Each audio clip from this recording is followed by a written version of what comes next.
Salud, buenas tardes, bienvenidos a este espacio de periodismo y comunicación en la sede de la Asociación de Periodistas de Tenerife, que hoy se complace en acoger el acto de presentación del libro Crónicas de la Pandemia, del que es autor el doctor Amós García Rojas.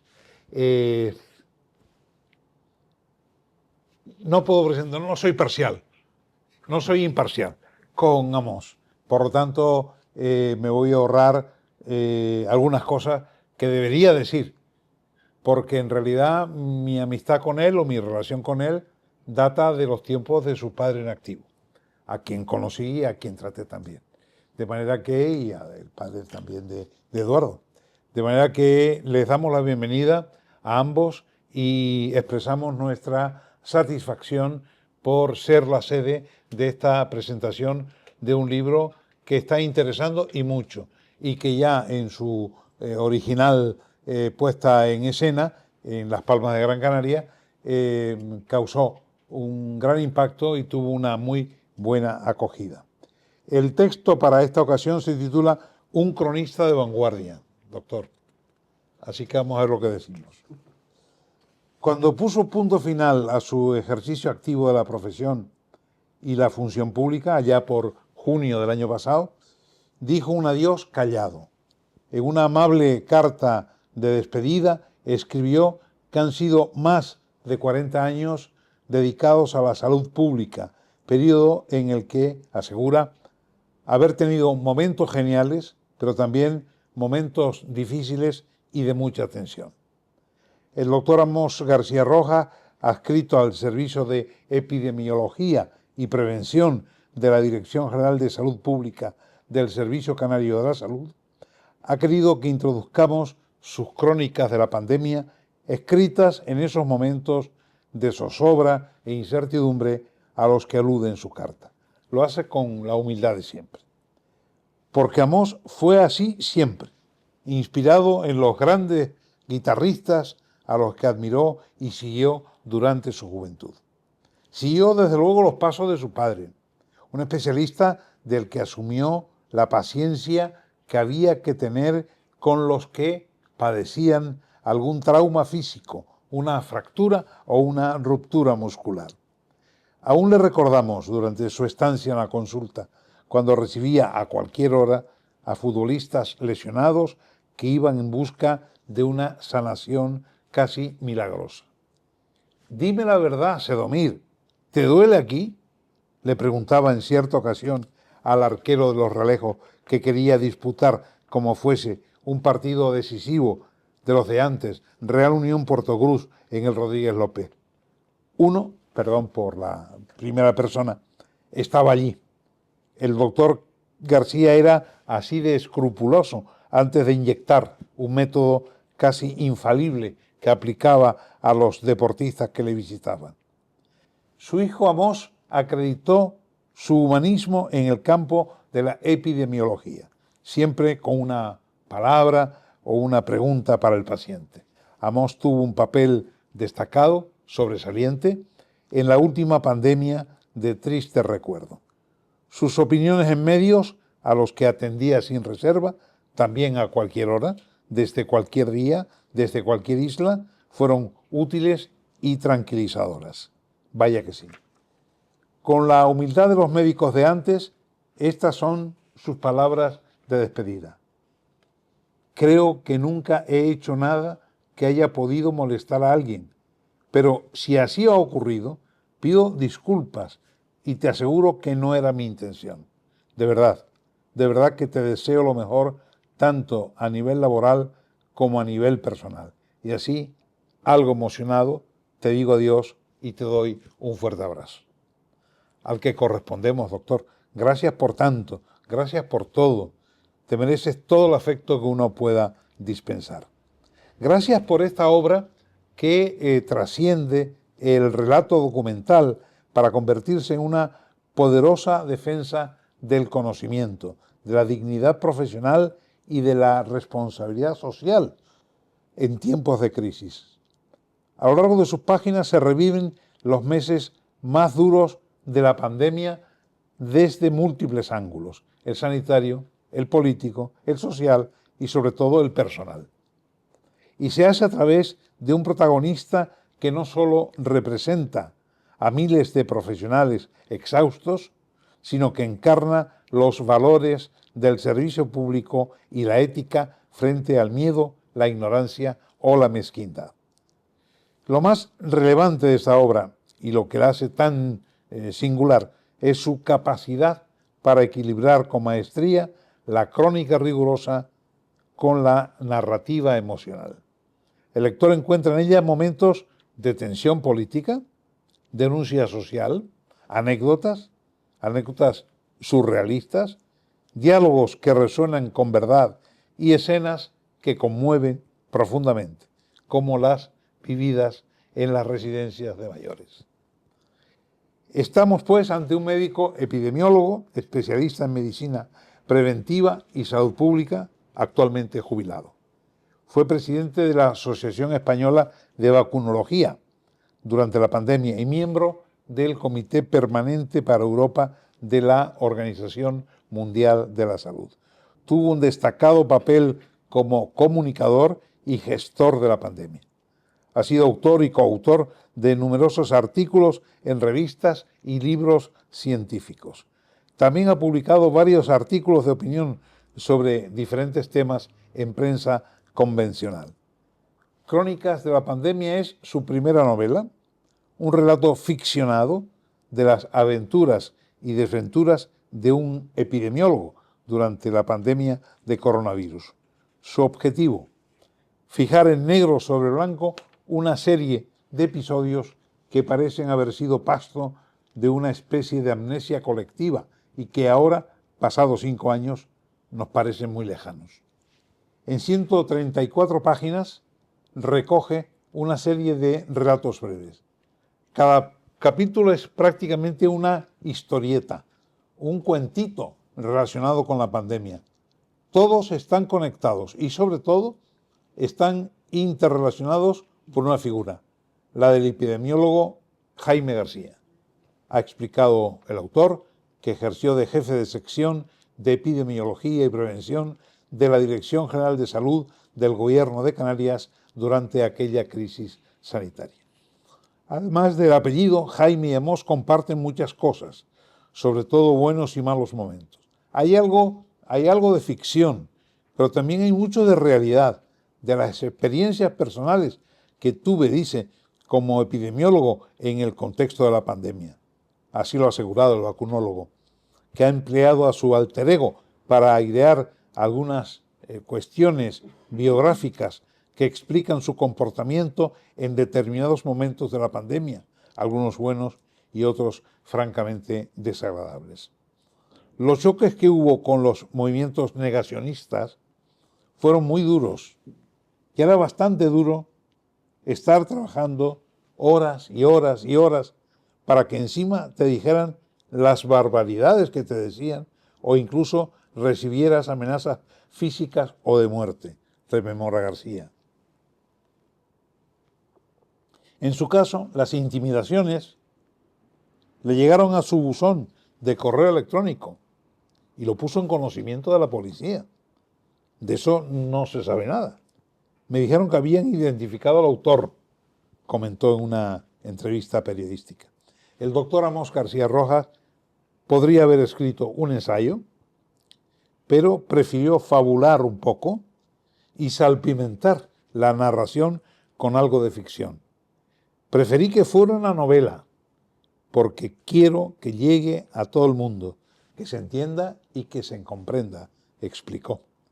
Además, su libro es breve, ya dijimos, 134 páginas. Desgraciadamente tengo la impresión de que nos hemos olvidado de todo aquel drama tan terrible que vivimos en aquellos momentos. Conviene recordar todo lo que pasó para, en lo posible, intentar no volver a caer en los mismos errores, sostiene. De hecho, en general, esta desmemoria es una especie de mecanismo de defensa para superar el trauma. Las coberturas vacunales contra la gripe han bajado y tiene mucho que ver con la pandemia. ¿Por qué? porque fue tan dramática la situación, fue tan intensa, que cuando acabó hubo un proceso de descomposición y unas ganas locas de olvidarse de todo lo que había pasado durante la pandemia. Las vacunas formaban parte de aquel escenario y todo el mundo quiere desligarse de aquello, aseguró. En una sesuda reflexión lamentó García Rojas que esta desvinculación también haya apartado a muchas personas de aspectos tan esenciales para el progreso de la humanidad como la ciencia. Por muy agotados que estemos de la pandemia, declaró, no debemos separarnos del conocimiento, de la ciencia, que nos dice que en un contexto determinado hay que vacunarse frente a determinadas patologías.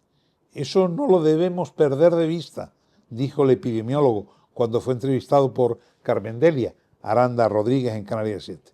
Ahí lamentó que estemos viviendo el regreso de enfermedades ya superadas gracias a las vacunas, como la difteria o el sarampión.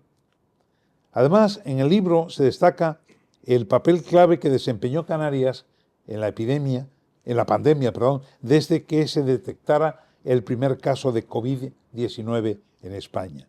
No fue en Madrid, no fue en Barcelona, no fue en Sevilla, fue en La Gomera. Cuando me llaman y me lo dicen, pensé, leo sus palabras, no me lo creo. Anda ya, ¿cómo va a ser en La Gomera? Pues sí, en La Gomera. Y fue una situación tremendamente dura porque apenas se conocía nada, recordó. Otro momento determinante fue la decisión de confinar un hotel de lujo del sur de Tenerife tras localizar un brote entre turistas italianos. Tomar esa decisión cuando Canarias vive del turismo era francamente complicado, pero desde el punto de vista científico teníamos clara esa necesidad y afortunadamente desde el punto de vista político hubo empatía con esa decisión técnica y se tomó esa medida que además la historia ha demostrado que fue correcta, asegurado Amos con cierto orgullo. El virus llegó y provocó muchas víctimas, también en Canarias. Hubo muchos muertos y situaciones terribles. Lo peor era que los familiares no podían despedir a sus seres queridos como querían. Dice Amos, me partía el alma, me la partía. También lo refiere en el libro, dice aún conmovido. En todo caso, en Canarias, la pandemia de COVID no fue tan devastadora como en el resto del Estado. Fue la comunidad autónoma con la tasa de letalidad más baja de todo el país, reconoce el doctor García. Más allá de estas inquietudes, por último, el libro recoge momentos divertidos surgidos en aquellos días caóticos. Hay elementos de humor, porque lógicamente hubo situaciones que francamente pues eran graciosas. En fin, estas crónicas de la pandemia invitan a evocar un singular episodio de la historia reciente de Canarias, escritas en primera persona por un médico, un especialista, convertido en cronista de vanguardia. Por tanto, con plenas garantías de credibilidad. Enhorabuena, Amos. Muchas gracias.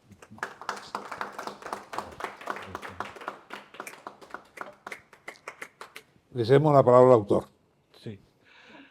En cualquier caso, antes de empezar y llegar a este debate, sí que me gustaría agradecer a la Asociación de la Prensa de Tenerife y particularmente a su presidente, el que hayan tenido la amabilidad de que pueda presentar este libro en este ámbito, que es uno de los ámbitos que yo creo que es fundamental, porque es el ámbito de la prensa, el de los medios, que contribuyó de una manera palpable a trasladar el lenguaje científico, el conocimiento científico a la inmensa mayoría de la ciudadanía, y también, lógicamente, agradecerles a todos y todas ustedes su presencia. Así que cuando quieras, Eduardo, empezamos. Yo quería empezar por una cuestión que dijo Salvador que me llamó. Dice que durante la pandemia Canarias fue el sitio donde menos víctimas hubo. Mortales, sí. Mortales. Mortales, La sí. pregunta es ¿por qué? Quizás porque el territorio es más pequeño que otras provincias. No. Hombre, pueden influir muchas cosas. Si me vengo arriba, te diría porque hicimos mejor las cosas aquí, en Canarias, que en otras comunidades autónomas. Pero indudablemente eso solo por sí no basta.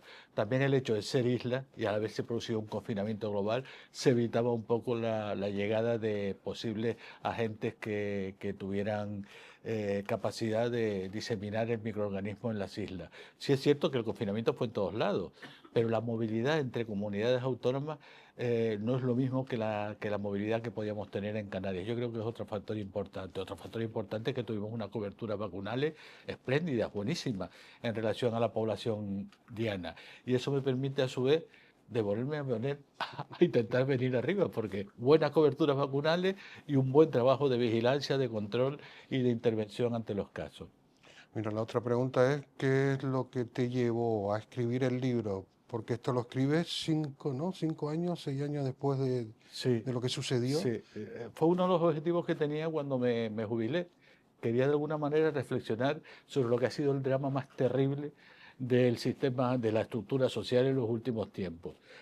La crisis sanitaria más poderosa que ha habido. Y tenía ganas de reflexionar una vez que me jubilé, porque desgraciadamente la pandemia es reciente, es reciente. Sin embargo, en el colectivo parece que fue hace un montón de años. Y varias de las enseñanzas que aprendimos en la pandemia se han ido olvidando. Y eso me preocupaba y creía que era bueno reforzar aquella imagen de una situación terrible para que no la olvidáramos. Y luego también porque creo que había que reivindicar el papel de los profesionales sanitarios en aquella situación. Yo quiero reforzar la idea de que al inicio de la pandemia no había material de protección para los sanitarios y muchos se envolvían en bolsas de basura para evitar resultar afectados por los enfermos.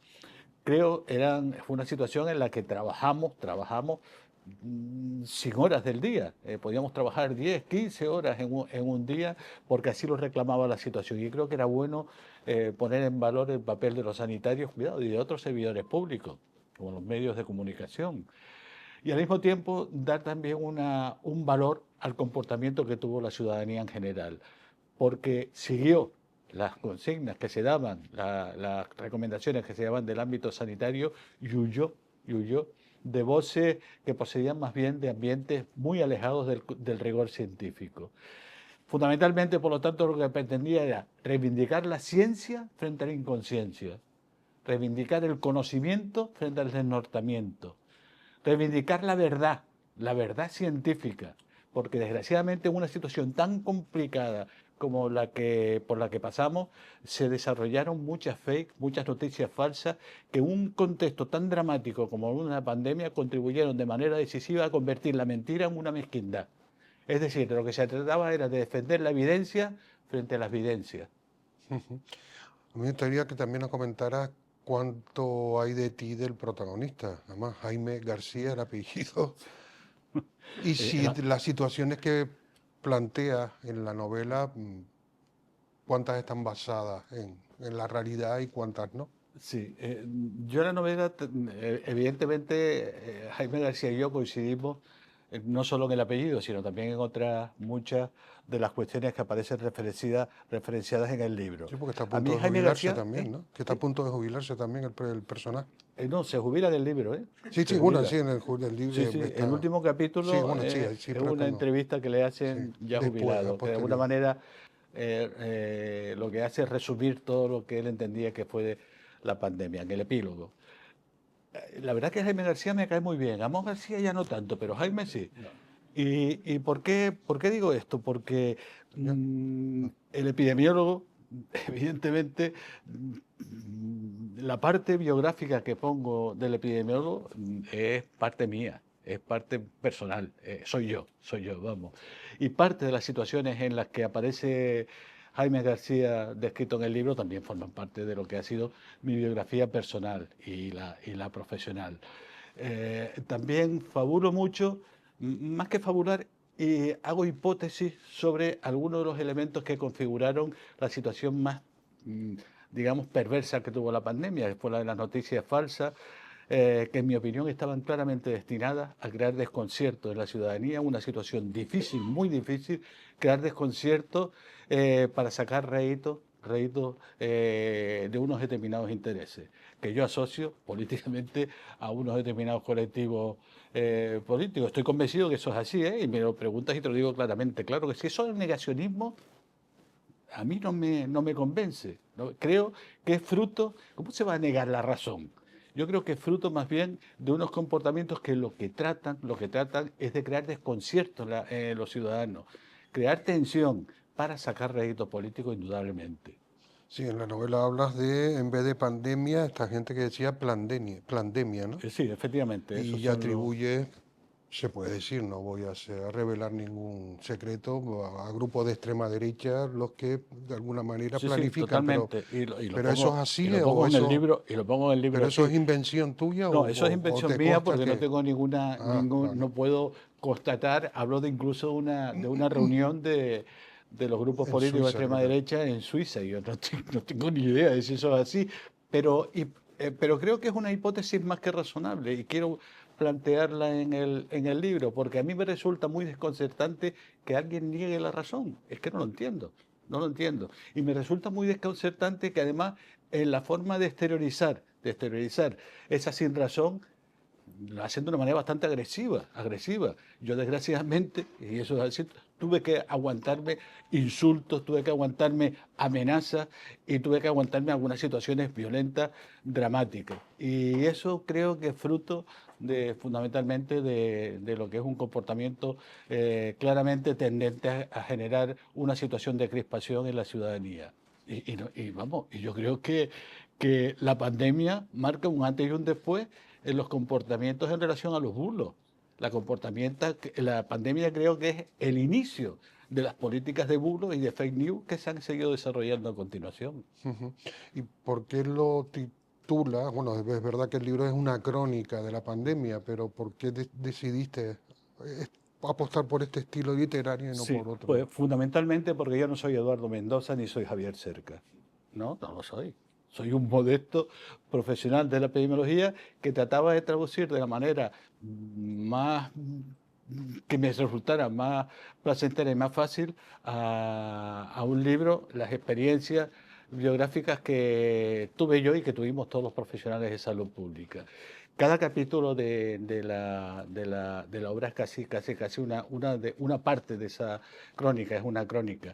Y de alguna manera ese es el motivo, vamos, que a veces me dicen, ¿te has convertido de médico a escritor? Y digo, cuidado, escritor son palabras muy elevadas. En todo caso, mi hermano Eduardo. Yo ¿No? soy un modesto cronista de la realidad. De todas maneras, y tú lo sabes bien, hay una tradición larguísima de escritores médicos. Sí, hay una tradición, pero yo prefiero a los que son, yo prefiero a Michael Connolly como escritor de novela negra y prefiero a Pierre Lemaitre como escritor costumbrista. No, pero bien buenos, ¿eh? Sobre todo anglosajones. Yo quería también preguntarte, como bien dijo antes Salvador, lo haces de distintos puntos de vista, ¿no? El sanitario, también el político, El político te lo acabo de el comentar. humano, que es muy importante. Y después hay una cosa que me llama la atención en la novela, que empiezas en donde está ya la alarma, que es en China, En China, sí, en Wuhan. fundamentalmente porque Eso, quería reivindicar no, la... pero tengo entendido que fuiste a China, fuiste a Wuhan, entrevistaste a todos los chinos. No, ahí evidentemente fabulé un poco, pero no mucho, ¿eh? Porque también me documenté sobre el papel que tuvo el autor de ese primer capítulo, que fue cierto, un oftalmólogo que no paraba de decir que estábamos ante un problema, que había un microorganismo, que era un coronavirus, y nadie le hizo caso. Y ese hombre falleció como consecuencia de una política. Desgraciadamente los chinos no que se caractericen mucho por su transparencia en relación a cómo abordan los problemas y cómo los dirigen a la población. Y la mayoría de lo que viene en el capítulo ese es fabulado, pero documentado, ¿eh? Posiblemente fue así. Ujú. Y después también vas a la Organización Mundial de la Salud, hay un médico también, un Sí, experto con el que todos están consulta. inventados, pero es verdad que como formé parte del comité de expertos, algo de lo que pongo también está basado en la realidad. Sí, pero me gustaría hablar de eso y después también en Estados Unidos. que es la nación, sigue siendo todavía, bueno, yo no sé hasta qué punto ya es, pero sigue siendo una nación poderosa. Como el tratamiento que hace el presidente con la pandemia es completamente burdo, ¿no? Totalmente burdo y totalmente ridículo, pero bueno, claro, si ves a quién está dirigiendo ese país, pues francamente no. ¿Qué esperas? ¿Qué esperas de alguien que es capaz de decir que tomemos lejía para no infectarnos del coronavirus? ¿Qué esperas de alguien que dice que el mejor tratamiento para es que el autismo es como consecuencia que el autismo es como consecuencia del consumo de un determinado medicamento? Es que claro, frente a esa falta de evidencia que puedes esperar de ese país está, y además que siempre ha sido el líder en el conocimiento científico, el que ha marcado las pautas, la senda, el que ha apostado por la investigación. En estos momentos se ha desligado de la Organización Mundial de la Salud, se ha disminuido el aporte a los proyectos de investigación y está en una situación que es francamente preocupante, porque de ahí tiramos muchos. Ya. Mira, yo quería preguntarte también, ¿hubo algún capítulo en especial que te resultara difícil de escribir? Sí, el que me meto con las muertes en la residencia, que lo personalizo en una trabajadora de mi servicio, no es así, es otra fábula, pero también intentaba trasladar un poco el drama que sufrieron las personas de edad avanzada con respecto a la pandemia, que fue absolutamente pavoroso.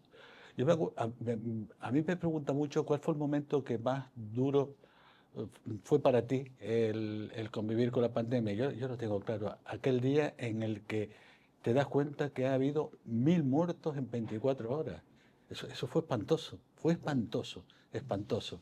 Y a ese drama espantoso, súmale lo de los viejitos que murieron en residencia, muchos de ellos de manera injusta, y lo tengo que decir así, porque no fueron trasladados, porque tenían déficit cognitivo o algún tipo de patología física, no fueron trasladados a un centro hospitalario, salvo que tuvieran un seguro privado, que entonces los trasladó al seguro privado. Y se dejó morir de manera inmisericordia a un montón de ancianos. Eso francamente también nos dolía profundamente. Y luego la familia, que las familias no podían despedirse de sus seres queridos como les hubiera gustado. No podían, por las cuestiones de la pandemia. Es decir, el escenario era absolutamente terrible.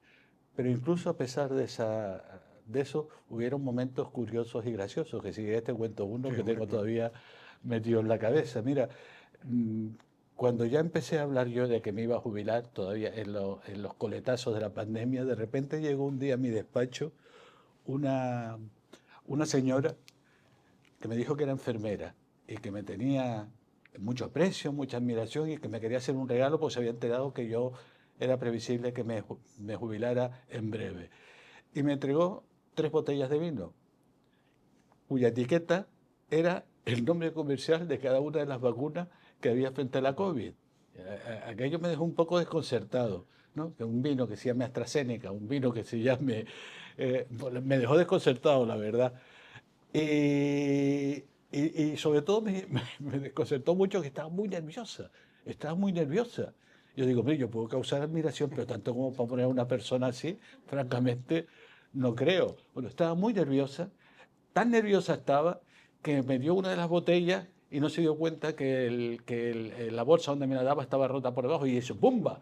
Se cayó la botella y se rompió en mi despacho. Y dejó una mancha oscura terrible, una mancha oscura que yo creo que todavía las señoras de la limpieza están intentando quitarla. Aquello me preocupó todavía más, porque como yo no le tenía mucho cariño a los movimientos negacionistas, digo, a ver si me están queriendo envenenar. Por supuesto, dejé las botellas allí, no me las llevé, no quise saber nada de ellas, les dije a la gente de la limpieza que las tirara y siempre me he quedado con la duda si me querían envenenar o realmente me tenían mucho cariño y habían cambiado una marca de vino con la etiqueta por otra de las vacunas. Pero yo creo que hice bien, ¿eh? Sí. No, no te has tropezado la enfermera, entre comillas. No la he vuelto a ver, no sé, era ella mayor, yo creo que ella posiblemente se jubilara antes de lo que me tocaba a mí. A mí me gustaría que habláramos de cómo haces el libro. Es decir, tú planteaste un guioncito, Está Sí, el personaje, está claro, planteé- pero ¿cómo fue todo ese proceso de...? Sí, planteé un guión sobre las ideas que me venían, que recordaba, las fui anotando y dije, pues a partir de aquí estructuro el libro. Y lo fui haciendo en primer lugar sentado, no de pie. Sentado frente a un ordenador, el ordenador que tengo en casa, y así fue saliendo. Y la verdad es que me salió muy fluido, muy rápido, muy rápido. Se lo pasé a Marta, a mi mujer, para que le diera un vistazo. Fue una crítica feroz del libro, pero me ayudó bastante a mejorarlo. Y luego se lo pasé también a mis dos hijos y también lo leyeron y ellos fueron bastante más benévolos, Sí. con la lectura del libro. ¿Y qué fue lo que te dijo Marta que omitieras o que quitaras? Dilo Que aquí que no nos escucha mucha gente. sí, lo que me dijo Marta que admitieron que quitara, no, sino que tenía que, digamos, aclarar un poco más la personalidad de las personas que iban saliendo en el libro, profundizar en la psicología, en la forma de ser de cada uno de los participantes en el libro. Y ahí tenía razón y me hizo recapacitar y avanzar en ese sentido y mejorar esos aspectos. Mira, antes comentabas del caso de esta enfermera supuesta que te llevaba las 3 botellas de vino a tu despacho. En el libro también habla. No, de ella no, No, de no, la no, sé enfermera. que no viene, pero no sé si por ahí viene un poco la relación de que van a ver al despacho del personaje de Jaime García, una familia que le preguntan por las vacunas, que tienen dudas. ¿Un Sí. poco lo hiciste eso inspirado en este dicho que nos contabas antes o eso pasó No, no, realmente? eso pasó Ah, así, te pasó eso me realmente. pasó así. Llegó en la época en la que se empezó a cuestionar la vacuna de AstraZeneca por la posibilidad de desarrollo de procesos tromboembólicos. Y que claro que la vacuna AstraZeneca es una gran vacuna. Lo que pasa que como efectos secundarios rarísimos podía dar lugar a procesos tromboembólicos. Pero oye, sabemos que los anticonceptivos orales dan en un porcentaje también bajísimo, pero más alto que la vacuna procesos tromboembólicos. Pues, es que es así. Y entonces esa familia, pues el padre le tocaba, como le tocó a mi mujer, a Marta, que se puso la AstraZeneca, le tocaba vacunarse, le iban a poner la AstraZeneca y el hijo dijo que ni de coña, que esa vacuna no.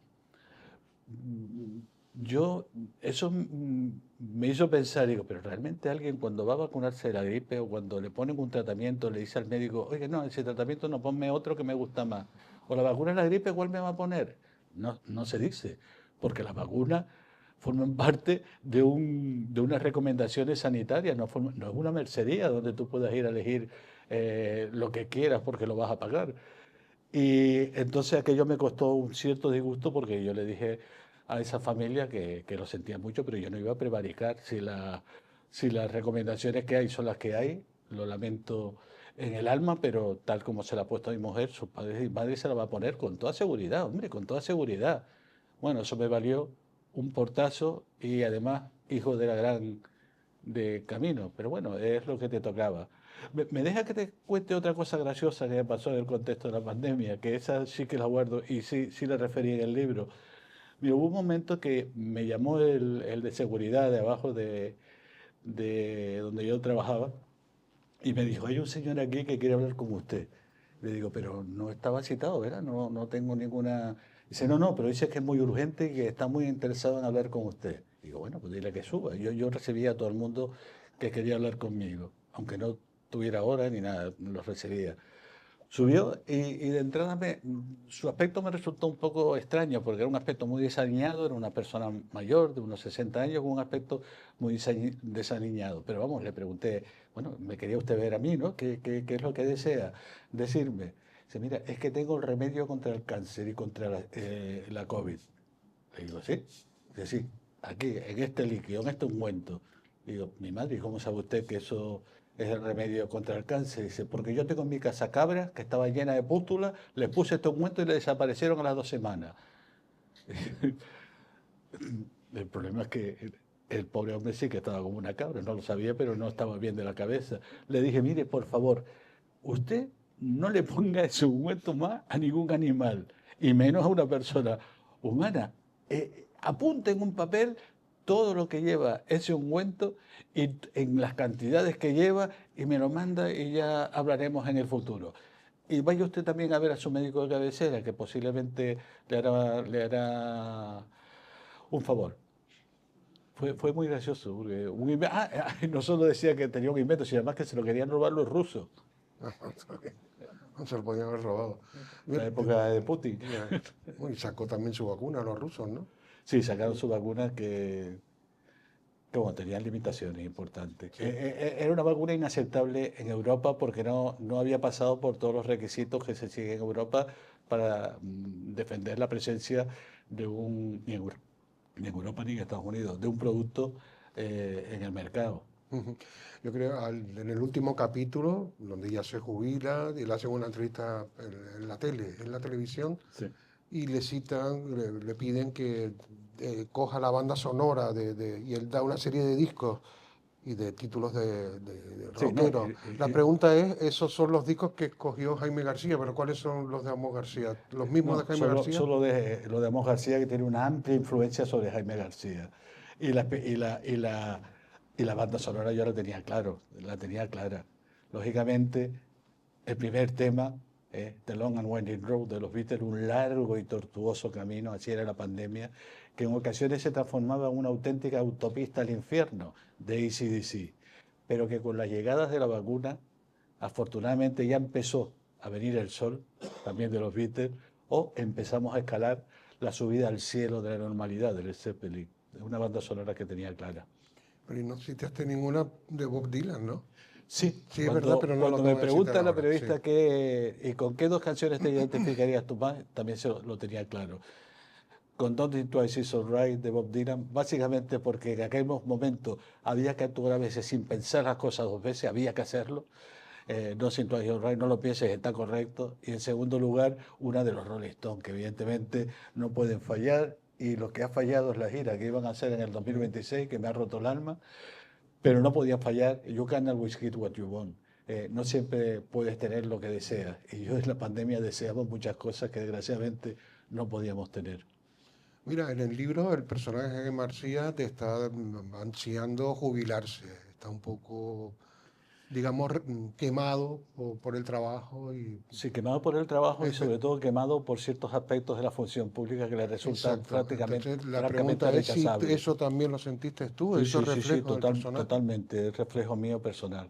Claramente eran elementos de rechazo a ciertos comportamientos, el funcionamiento de la función pública, pero evidentemente primaba sobre todo la responsabilidad profesional.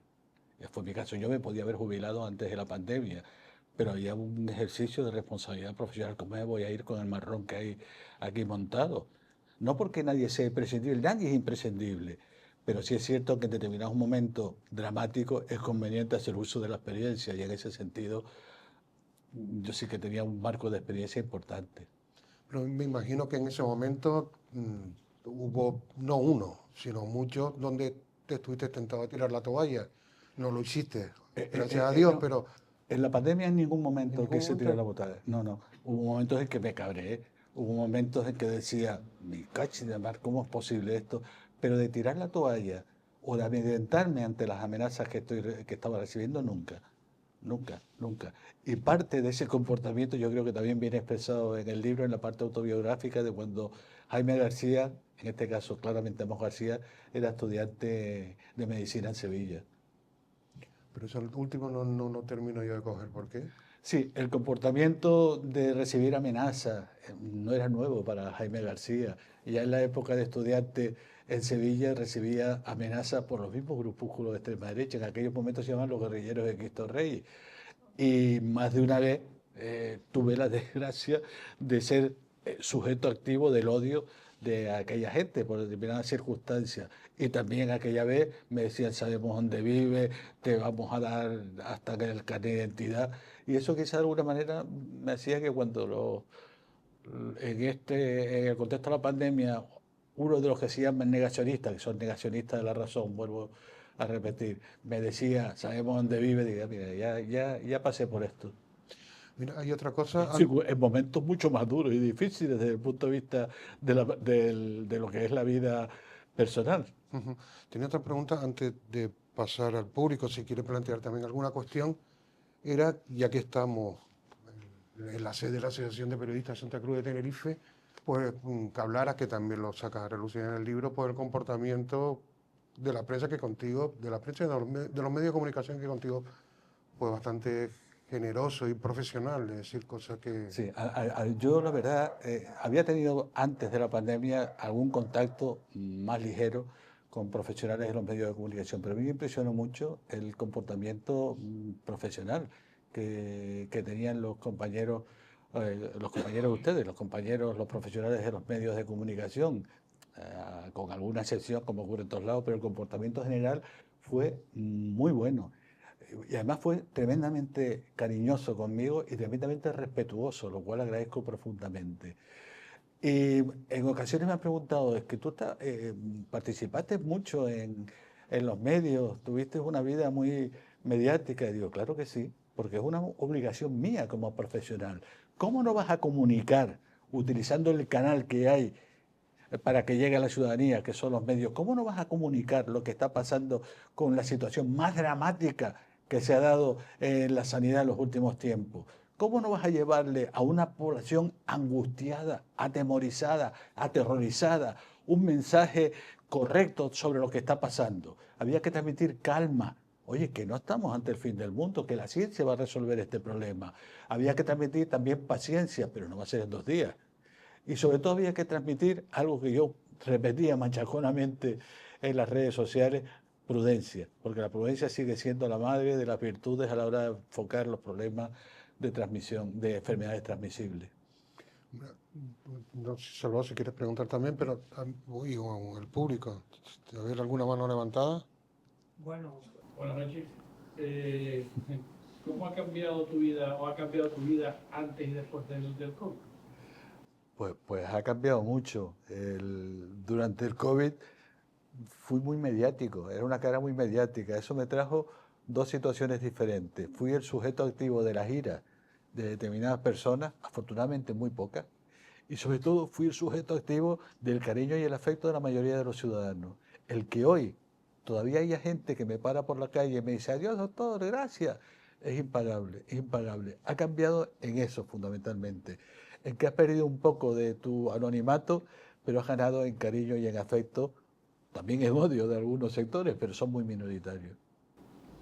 Paco, Y vamos. con esa, perdona, la segunda Yo no sé. pregunta, con esa, lo que hubo el COVID, ¿por qué nos podemos quedar en positivo de esta etapa?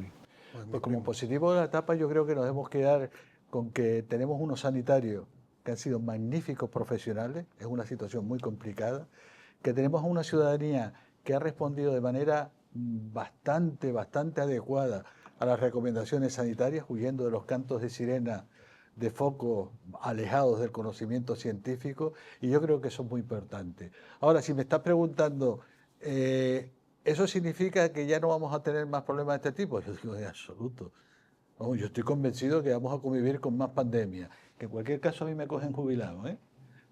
Vamos a convivir con más pandemias. ¿Por qué? Porque los elementos que han condicionado esta siguen estando ahí, siguen estando ahí. Calentamiento global, uno de sus síntomas es el cambio climático. ¿Qué produce el cambio climático? Un cambio en la ecología de los seres vivos y por lo tanto de los microorganismos. Algunos de los aspectos también políticos que se desarrollaron que afectaban al cambio climático, como todo el proceso de deforestación de la Amazonia, tiene un impacto claro en lo que estoy diciendo, en el cambio climático, y además posibilita que se aproxime cada vez más los animales al hombre. La pobreza y en ese sentido del cambio climático es que hoy tenemos aquí enfermedades que son de otros sitios muy lejanos y sin embargo las vemos aquí. Y eso es fruto del cambio climático. Otro elemento, la pobreza. La cada vez más desesperante diferencia que hay entre países ricos y países pobres. La pobreza y todo lo que la rodea, hacinamiento, malas condiciones de vida, malnutrición, son un caldo de cultivo apasionante para la explosión de problemas transmisibles en forma pandémica. Y el tercer elemento, y no menos importante, no podemos considerar de ninguna manera la salud humana al margen de la salud ambiental y de la salud animal. No, todo está interrelacionado. Oye, es que nos olvidamos de que la COVID fue una enfermedad de los animales que pasó al hombre. Nos olvidamos que el ébola es una enfermedad de los animales que pasó al hombre. Nos olvidamos, por ejemplo, que el Zika es una enfermedad de los animales que pasó al hombre. Y te estoy hablando de las grandes crisis sanitarias de los últimos tiempos. Nos olvidamos de que la gripe aviar es una enfermedad de los animales que afortunadamente ha pasado de manera escasa al hombre, pero que está ahí, y pongamos entre comillas qué puede pasar en el futuro con esta enfermedad, pues tenemos que enfocar la salud desde un punto de vista de la salud humana, la salud ambiental y la salud animal. ¿Se está haciendo eso ahora? Yo no lo veo. Yo no veo que se esté actuando de manera importante sobre el cambio climático. Y aquí están las políticas de Estados Unidos que se salen de Kioto, del Tratado de Kioto. ¿Se está haciendo algo contra la pobreza? Yo tampoco lo veo. Es más, cada vez hay una diferencia superior entre países ricos y países pobres. Y dentro de los países ricos también entre determinados barrios de los ámbitos ricos con respecto a otros barrios.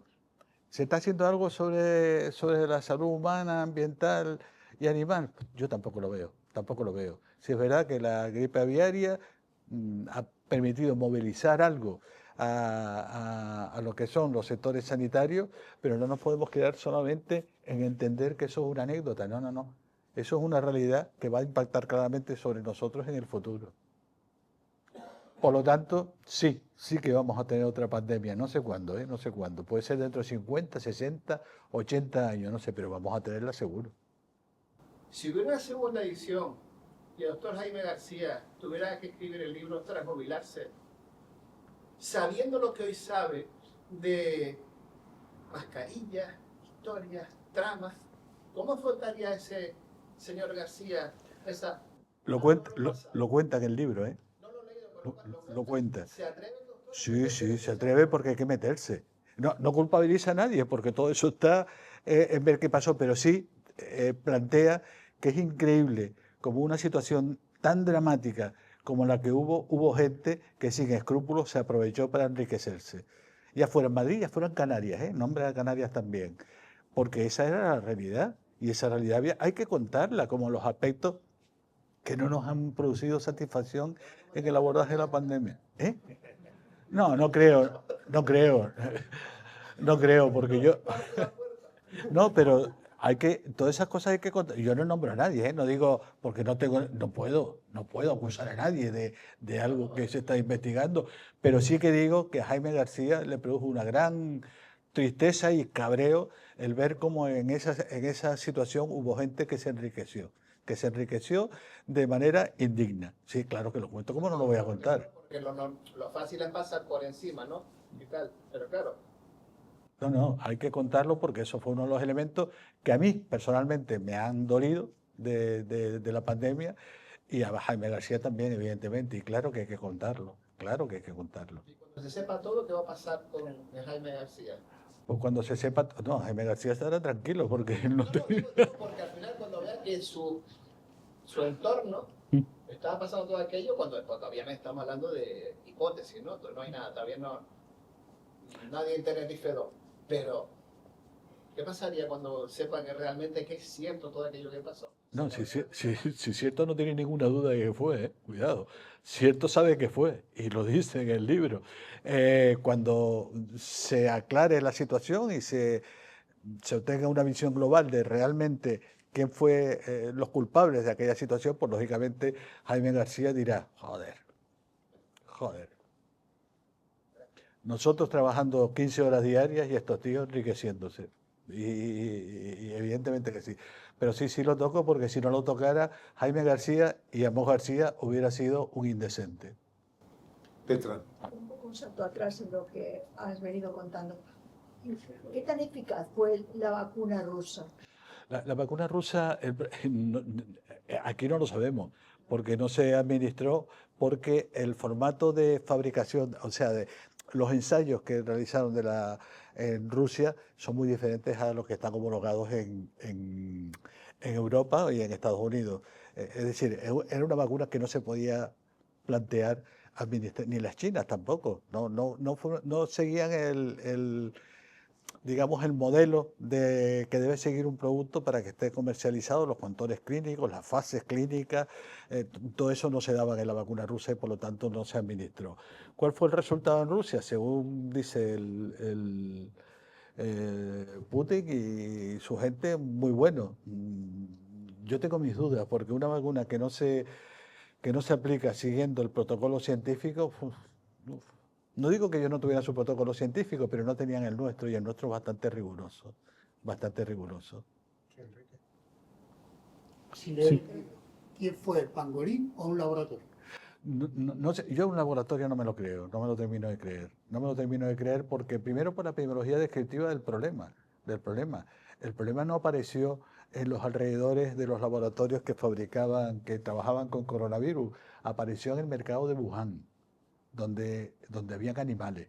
Entonces, lo más razonable es pensar que está vinculado, es una enfermedad de los animales que pasó al hombre. Lo del laboratorio, como para hacer una novela, es así que totalmente de ficción, es subjetiva, pero desde un punto de vista de realidad científica es poco probable.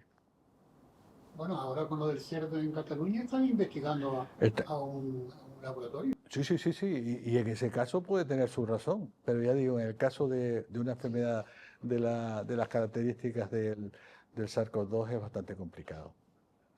Además se investigó, la OMS llevando un equipo a China a investigar esa posibilidad o intentar averiguar de dónde venía el... Lo que es evidente es que el reservorio era el murciélago, eso sí que hay una certeza absoluta. De cómo de ese reservorio pasó al ser humano todavía es lo que se desconoce, pero previsiblemente a través de un animal intermedio, que puede ser el pangolín o puede ser otro. Y los murciélagos aquí también pueden... Los murciélagos son reservorios magníficos de numerosos microorganismos, pero de numerosos, desde el coronavirus a otros, a muchos microorganismos. Pues sí, son reservorios, pero no solo los murciélagos, también hay otros animales y dentro de animales incluyo al hombre, que es reservorio magnífico de numerosas patologías. Yo quería preguntarte, Amos, después de esta experiencia literaria, ¿va a haber una segunda experiencia literaria? ¿Va a seguir con Jaime García? Entiendo que no va a repetir como personaje, pero tú vas a continuar con tu carrera literaria. ¿Y por qué no? Hombre, pues, Sí, bueno, sí puede ser una experiencia de un jubilado y una tal. alternativa que creo que es interesante, no de su época de jubilado, sino anterior, en su época profesional, pero una alternativa interesante es primero decir que en Canarias hemos tenido muchos problemas de salud poderosos, que son claramente, se pueden novelizar, hacer novelas de ellos, y por qué no las iba a hacer Jaime García y crear la saga del epidemiólogo Jaime García. Como que ya lo estás barruntando. Lo estoy barruntando y hay un proyecto que es a mí de lo que más me estimuló porque fue muy difícil abordar, pero que se abordó y salió adelante, entre otras cosas porque había también una presión política de la hostia para que no saliera. No a nivel de gobiernos autónomos ni nada de eso, no, sino del ámbito local. Y había una presión insoportable, pero se solucionó. Pero ¿qué problema fue? ¿No puedes decir? No, porque entonces no compres el libro próximo. Tiene sentido comercial, yo no lo tengo. Bueno, Salvador, no sé si tú quieres cerrar el acto. Sí, una pregunta simplemente para intentar, recordando aquellos momentos, ¿no?, de tanta zozobra e incertidumbre. El asunto estuvo a punto de estallar turísticamente hablando.